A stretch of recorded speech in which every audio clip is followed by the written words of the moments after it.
A paz do Senhor, tudo bem? Este é mais um vídeo sobre o livro de Apocalipse. Aliás, neste vídeo nós vamos falar sobre uma passagem que é considerada uma das mais polêmicas, uma das mais difíceis de se interpretar e que tem gerado muitos debates, que é o capítulo 12, a mulher vestida do sol. Afinal, quem é essa mulher?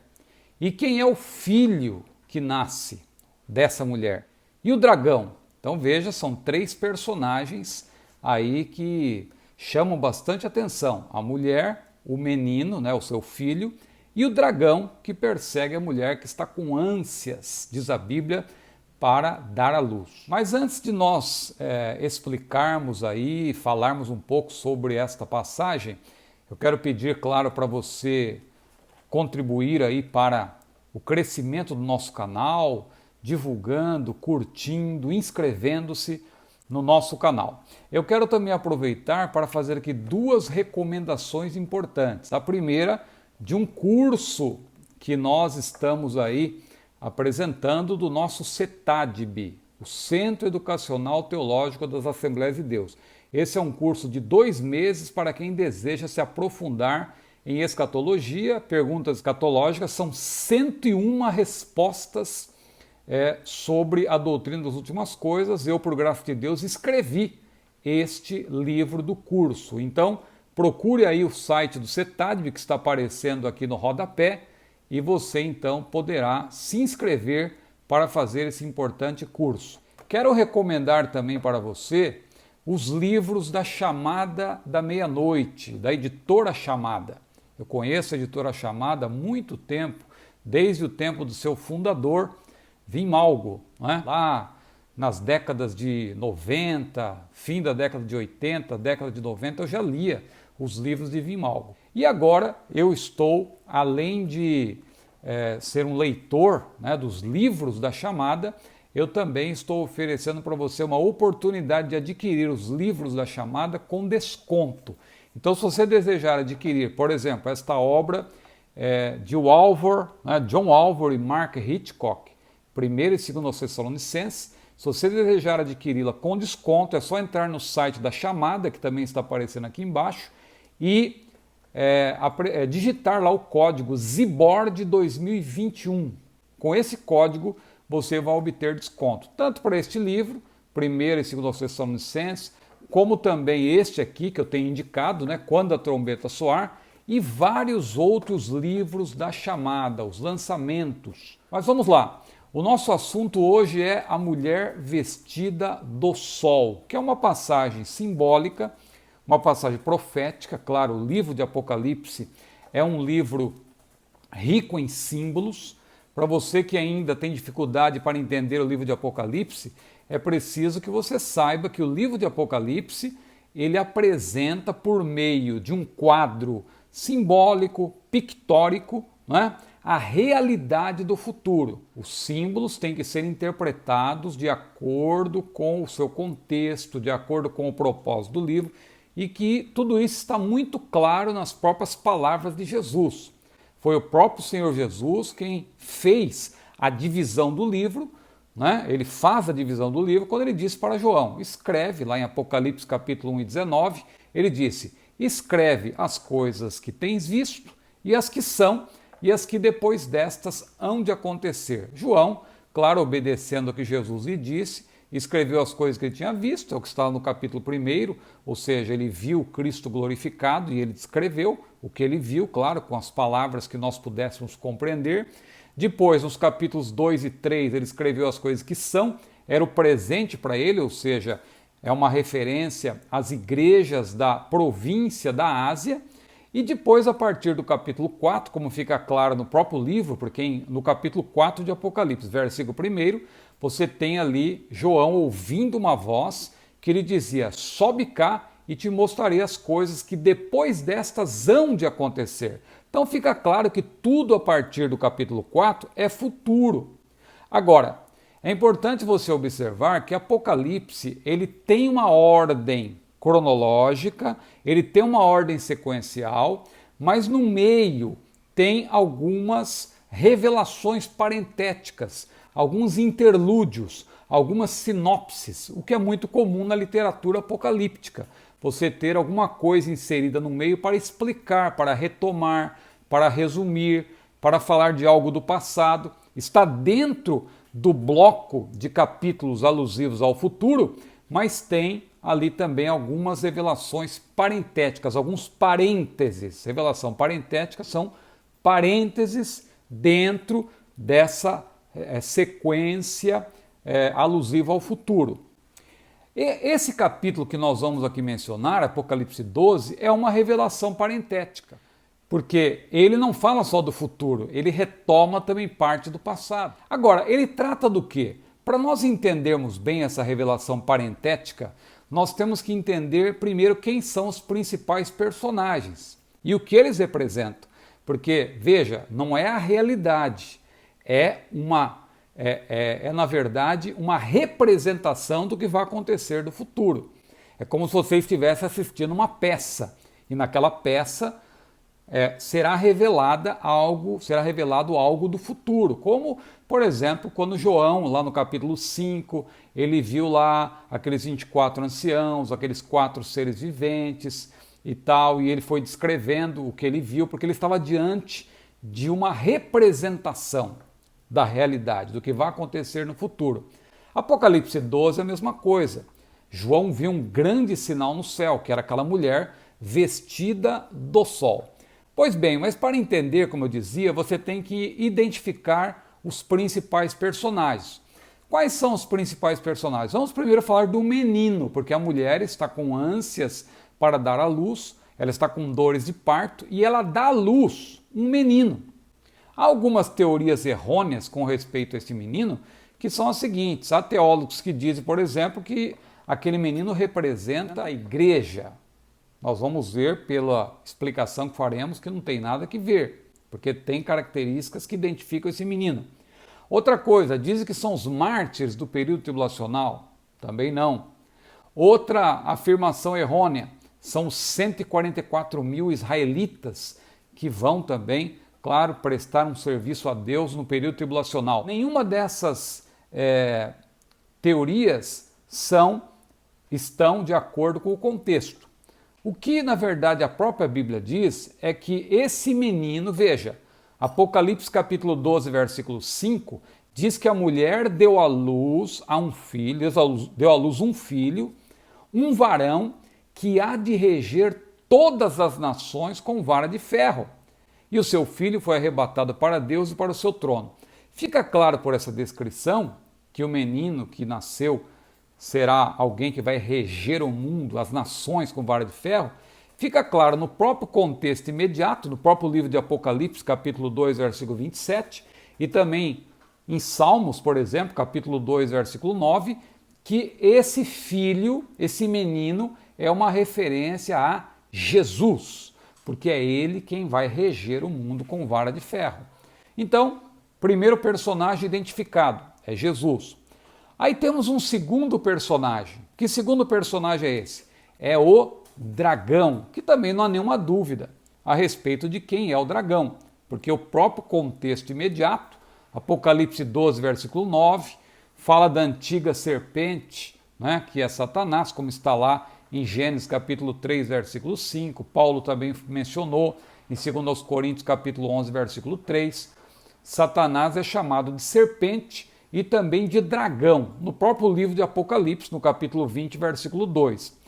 Quais são as características desse dragão que aparecem aí em Apocalipse 12? Diz que ele é grande, né? O que prova que o inimigo, como Deus desse século, claro, ele tem grande força, ele não é o todo-poderoso, mas ele tem poder, ele tem algum poder, claro, por permissão de Deus. Vermelho, na tradução literal, avermelhado como fogo, o que representa a sua atuação sanguinária no mundo. Lembrando que vermelho também é a cor do pecado, à luz de Isaías capítulo 1, versículo 18. Outra coisa, ele tem 10 chifres. Esses 10 chifres, claro, recorrendo a Daniel capítulo 7, versículo 24, e ao próprio livro de Apocalipse capítulo 17, versículo 12, nós entendemos que esses 10 chifres representam os 10 reinos que formarão a base do império anticristão.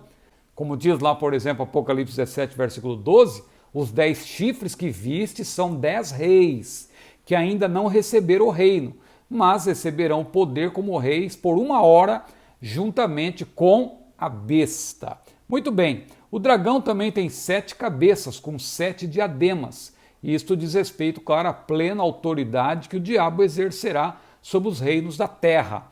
Não é? A semelhança do dragão com a besta que você vê aí, enfatiza que a besta, claro, será um preposto de Satanás, um preposto do dragão. Como diz lá em Apocalipse capítulo 13, versículo 2, diz que o dragão, né, deu-lhe o seu poder e o seu trono e grande poderia, ou seja, o anticristo será um preposto de Satanás, formar-se-á então uma tríade satânica, né? O dragão, o antideus, o anticristo, cujo nome já diz que ele é aquele que se levanta contra Cristo, anticristo, e o falso profeta, segundo a besta, é na verdade o anti-espírito, porque vai ser um líder religioso que vai induzir as pessoas a adorarem a primeira besta, ou seja, o anticristo. Esse dragão também tem uma grande cauda, e aí você começa a ver que essa revelação parentética, ela também fala de algo do passado, porque nós sabemos que o diabo, ele se rebelou contra Deus e ele levou consigo a terça parte dos anjos, que se rebelaram juntamente com ele. E onde está isso? Você procura em Gênesis, você não encontra. Onde que está? Veja que interessante. Aqui em Apocalipse, porque aqui você tem uma referência ao passado. Não é? Essa grande cauda do dragão fala da sua astúcia, ou seja, é uma referência à sua astúcia e ao seu baixo caráter, como está lá em Isaías capítulo 9, versículo 15, né? Ali é uma alusão, que ele utilizou essa astúcia para arrastar, para levar consigo a terça parte das estrelas, isto é, a terça parte dos anjos, aqueles que não guardaram o seu principado, diz a Bíblia, ou seja, eles se rebelaram juntamente com Satanás. Satanás usou a sua astúcia para levar, veja como levar a terça parte das estrelas. Então veja como esse texto faz uma referência ao passado. Mas vamos então falar da mulher. Quem é a mulher? O menino, já vimos, é Jesus, vai reger o mundo com vara de ferro. O dragão, não há dúvida de que é Satanás, ele quer tragar a mulher. Quem essa mulher representa? Não é? Há 3 pontos de vista. Aqueles que dizem que é Maria, né? A igreja da maioria diz que é Maria, claro que essa posição não se sustenta. Há também aqueles que dizem que é a igreja, mas observe, o menino que é Jesus sai dessa mulher. Se o menino sai dessa mulher, ou seja, essa mulher não pode ser a igreja, porque não é Jesus que sai da igreja, é a igreja que sai de Jesus, por assim dizer. Porque Jesus mesmo disse, edificarei a minha igreja. É ele quem deu origem à sua igreja, é ele quem edifica a sua igreja, ou seja, a igreja foi iniciada por Jesus e inaugurada no dia de Pentecostes. Então a igreja saiu de Jesus. Então essa mulher não pode ser a igreja. Quando nós continuamos a ler, não há dúvida de que essa mulher é Israel. O versículo 17 deixa claro que o dragão fará guerra ao resto da semente. É uma referência clara ao remanescente israelita, como está lá em Romanos capítulo 9, versículo 27, que Paulo, citando o profeta Isaías, ele disse, também Isaías clamava acerca de Israel, ainda que o número dos filhos de Israel seja como a areia do mar, o remanescente é que será salvo. Romanos 9, versículo 27. Veja as características dessa mulher, para você observar e perceber que é Israel. Vestida do sol, isso representa a glória do Senhor que tem envolvido o povo israelita ao longo dos séculos. Como lá vemos no Salmo 84, Salmo 104, Malaquias capítulo 4, versículo 2. A mulher tem a lua debaixo dos pés, é uma alusão à supremacia de Israel como nação escolhida, como vemos lá em Deuteronômio capítulo 7, versículo 6. Ela tem uma coroa de 12 estrelas sobre a cabeça, trata-se de uma referência, claro, aos patriarcas. Isso faz alusão também ao sonho que José teve. Veja lá o capítulo 37 de Gênesis, não é? E a mulher está grávida já com dores de parto. Dores de parto é um termo presente na literatura apocalíptica, né, que fala de uma progressão. Então veja, a mulher está com dores de parto, gritando com ânsias de dar à luz. Veja o que diz, por exemplo, na profecia de Isaías, capítulo 26, versículo 17. Como a mulher grávida, quando está próxima à sua hora, tem dores de parto e dá gritos nas suas dores, assim fomos nós por causa da tua face, ó Senhor. É uma referência clara a Israel. Mas para finalizar aqui a nossa explicação, esse texto então do que trata? Repetindo, ele faz uma referência ao passado, fala até da revolta de Satanás, mas faz referência ao passado principalmente do povo de Israel. Satanás sabia que Jesus viria por meio da nação de Israel, por meio do povo de Israel mais precisamente. Então ele fez de tudo para destruir a linhagem do Messias. Ele tentou, aliás, destruir primeiro Israel, ele tentou impedir até que Israel existisse. Quando você olha, por exemplo, para Apocalipse capítulo 12, versículo 4, diz que o dragão parou diante da mulher para que, dando ela à luz, lhe tragasse o filho.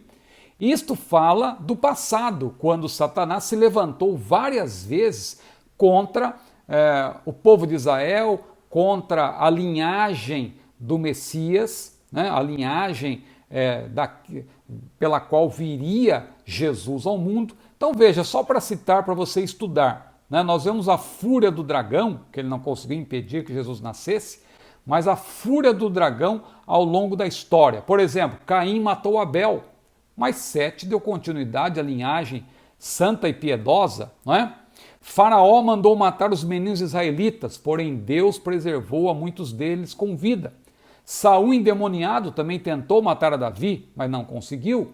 O inimigo usou a rainha Atalia para matar a todos os herdeiros do trono de Davi, mas o futuro rei Joás foi escondido por sua tia e aos 7 anos assumiu o reinado em Judá. Herodes, já falando do Novo Testamento, intentou matar o menino Jesus. No entanto, Deus avisou os magos e posteriormente José que levou o menino para o Egito. Outra coisa, o inimigo tentou ao Senhor, mas ouviu dele por 3 vezes a poderosa declaração: está escrito, e teve que bater em retirada. Numa tentativa de impedir que Jesus chegasse à cruz, o diabo procurou matá-lo antes em Nazaré, mas diz lá Lucas capítulo 4, versículos 17 a 30, que Jesus milagrosamente passou pelo meio deles. Não era tempo ainda de Jesus morrer. Satanás queria impedir que Jesus morresse, claro, de maneira sacrificial. Por isso que ele tentou matar Jesus antes. Satanás conseguiu exercer influência psicológica sobre Pedro, que tentou fazer Jesus desistir da sua obra redentora, mas Jesus, sabendo que era Satanás que estava influenciando Pedro, disse lá em Mateus capítulo 16, para trás de mim, Satanás. No Gólgota também, o diabo não conseguiu matar Jesus antes da cruz, mas tentou convencê-lo a abandonar o madeiro, porque ele não queria que Jesus morresse de forma sacrificial. Mas Jesus venceu, Jesus morreu por nós e na cruz ele deu o brado da vitória: está consumado, glória seja dada ao maravilhoso nome do Senhor. Mas essa passagem, ela é escatológica. Está dentro do livro de Apocalipse. Ela não trata só do passado de Israel, ela trata do futuro de Israel. E é interessante que a Bíblia diz que assim que a mulher deu à luz, o menino foi arrebatado. Isso, claro, está implícito ali o nascimento, a vida, a morte e a ressurreição de Jesus e a sua ascensão. Mas veja que a narrativa, ela pula da saída do Messias, do menino, né, que é o Messias, para já a parte final do período tribulacional. Por quê? Isso está em conexão com Daniel 9. Porque a tribulação, ela foi determinada sobre o seu povo e a cidade de Jerusalém, né? Então a tribulação a rigor, o período tribulacional a rigor, ele vai ocorrer por causa de Israel. Claro que terá dimensão global também. Os principais acontecimentos vão ocorrer em Jerusalém, mas o anticristo vai fazer um acordo com muitos e Deus vai derramar juízos também sobre toda a terra. Não vai ser apenas em Israel a tribulação. Claro que muitos acontecimentos importantes se darão ali, porque aliás Jesus vai descer ali por ocasião da sua manifestação em poder e grande glória. A Bíblia diz que naquele dia os seus pés estarão, Zacarias capítulo 14, sobre o Monte das Oliveiras. Mas vamos finalizar essa explicação. Diz a Bíblia em Apocalipse 12, 7 e 8, que houve batalha no céu, agora já é futuro. Porque aí você tem que observar que tem duas descidas do diabo. A primeira, quando ele se rebelou com a terça parte dos anjos, é a primeira queda, por assim dizer, de Satanás. E hoje ele habita as regiões celestiais. Ele é o príncipe das potestades do ar. E nós não temos que lutar contra carne e sangue, mas contra principados, potestades, ossos espirituais da maldade nos lugares celestiais. Ele habita as regiões celestiais. O que pode ser chamado de segundo céu, por assim dizer, né? Mas quando a igreja for arrebatada, o que vai acontecer? Vai haver uma batalha no céu e o diabo vai ser precipitado na terra. Ou seja, será transferido o trono de Satanás, por assim dizer, o lugar onde ele ali habita, porque ele age na terra hoje, mas a sua habitação é nas regiões celestiais. Mas por ocasião do período tribulacional, o Espírito Santo vai tirar o seu poder de restringir o mal e Satanás, juntamente com o anticristo, falso profeta, formando uma tríade satânica, vão ter liberdade de ação na terra. É uma segunda precipitação, é uma segunda descida de Satanás. Olha o que diz então Apocalipse 12, 7 e 8. E houve batalha no céu. Miguel e seus anjos batalhavam contra o dragão e batalhavam o dragão e seus anjos, mas não prevaleceram, nem mais o seu lugar se achou nos céus. Ou seja, nesse tempo o dragão será expulso das regiões celestiais. Foi precipitado o grande dragão, diz o versículo 9. Ou seja, ele juntamente com os anjos caídos vão ter plena liberdade de ação aqui na terra. Por isso que o versículo 12 diz: ai dos que habitam na terra e no mar, porque o diabo desceu a vós e tem grande ira, sabendo que já tem pouco tempo. Ou seja, ele só vai ter aquele período de 7 anos da tribulação, né? Porque depois ele vai ser preso por 1000 anos. Claro que depois ele ainda vai ser solto, mas por pouco tempo. Então ele sabe, o diabo conhece a Bíblia, né? Aliás, ele sabe interpretar a Bíblia melhor do que muita gente. E ele sabe que ele vai ter pouco tempo.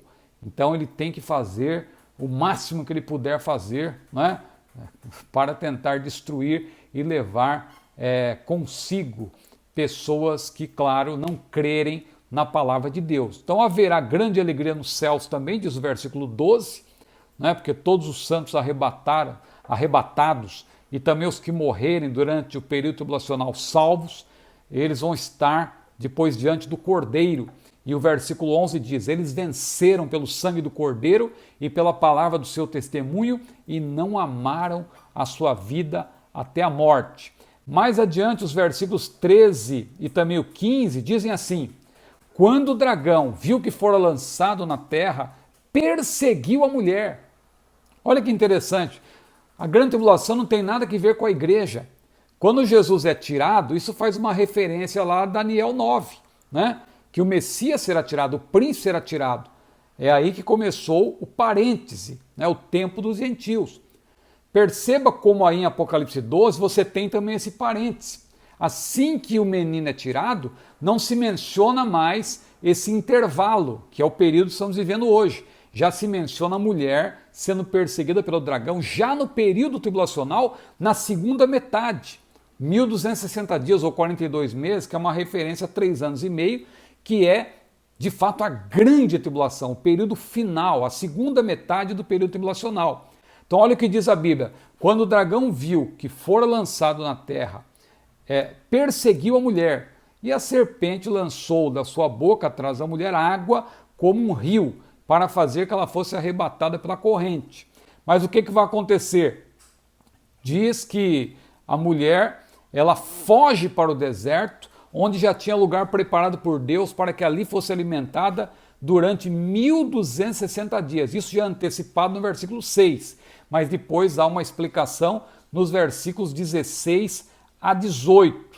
Mas no versículo 14, olha o que diz, que eu não tinha lido ainda. E foram dadas à mulher 2 asas de grande águia para que voasse para o deserto, ao seu lugar, onde é sustentada por um tempo e tempos e metade de um tempo, fora da vista da serpente. Um tempo, 2 tempos, ou um tempo, tempos e metade de um tempo, na verdade é 3 anos e meio, ou, na verdade, 1260 dias, ou 42 meses, dá na mesma. Naquela época, os meses eram todos de 30 dias. Se você fizer a conta, 42 vezes 30 vai dar exatamente 3 anos e meio, 1.260 dias, considerando que todos os anos também eram de 360 dias. Então é o período em que a mulher será preservada. Israel é o remanescente israelita. O inimigo vai lançar contra ela, né, essa corrente de água, ou seja, as nações que vão se unir a ele, mas o Senhor dará asas de águia, ou seja, isso fala da preservação do remanescente israelita até o fim do período tribulacional, porque no fim do período tribulacional,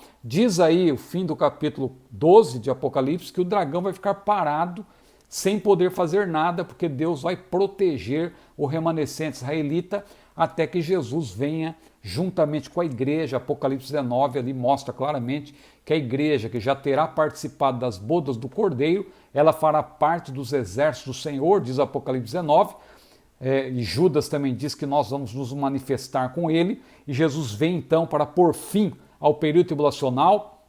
Ele vai lançar o anticristo falso profeta no lago de fogo, vai também julgar as nações, diz a Bíblia, lá Mateus capítulo 25, 31 em diante, o julgamento das nações. Ele vai aprisionar o inimigo, Satanás, por 1000 anos, e então nós vamos reinar com Cristo. Aliás, vamos em breve fazer um vídeo aqui também sobre o milênio. Mas espero que você tenha entendido, então, essa passagem, não é? A mulher representa Israel. Se menciona, claro, Israel no passado e no futuro. No passado, você vê o dragão tentando destruir a mulher de todas as maneiras, porque ele queria tragar o menino. Mas quando o menino nasce, claro, ali está implícito que Jesus nasceu, viveu, morreu, ressuscitou e foi assunto aos céus. Mas quando o menino é tirado, Satanás ele então é precipitado na terra, né? Claro que ali não se menciona o parêntese que eu falei, porque logo em seguida já menciona a mulher indo para o deserto, que já é o período tribulacional, porque a igreja não tem nada a ver com esse período. É por isso que não se menciona esse período dos gentios, esse parêntese, porque quando o Messias foi tirado, quando o príncipe foi tirado, Deus abriu um parêntese aí profético, que é o período dos gentios, que está claramente na Bíblia também. Então, o que acontece? O dragão então se volta contra Israel, contra o remanescente israelita, mas Deus dá à mulher asas de águia, ou seja, leva ela para um lugar de proteção. Isso aí é uma figura do que aparece no livro de Deuteronômio, essa questão das asas de águia, é Deus protegendo a mulher. O dragão nada poderá fazer, ele vai ficar parado olhando, porque ele não vai conseguir vencer o remanescente israelita, que é o remanescente que vai reconhecer que Jesus é o Messias, tá certo? Espero que essa minha rápida explicação tenha ajudado você a compreender essa passagem que é tão difícil. Então não se esqueça, é uma revelação parentética, não é? O dragão é Satanás, não há dúvida. O menino, o filho que nasce, que vai reger o mundo com vara de ferro, não há dúvida que é Jesus. E a mulher, pelas características, né? Uma referência aí das 12 estrelas, que fala das 12 tribos de Israel, etc., o sol e vários outros detalhes, o remanescente. Não há dúvida de que essa mulher é Israel. Deus tem um plano com Israel e ele vai realizar a partir do período tribulacional, quando ele vai julgar Israel, está lá em Daniel 12, e então o remanescente, juntamente com os povos poupados ali no julgamento das nações, vão ingressar no milênio. E nós, a igreja, já estaremos, claro, em corpos glorificados, mas poderemos também interagir, porque Jesus, quando ressuscitou, ele interagiu com os discípulos, né? Claro que essa interação não precisa acontecer a todo instante, mas ela poderá acontecer em algum momento, como Jesus interagiu com seus discípulos, mesmo depois da ressurreição, e nós vamos ter um corpo semelhante ao de Jesus. Que Deus abençoe a todos. Foi um prazer estar mais uma vez com você. A paz do Senhor.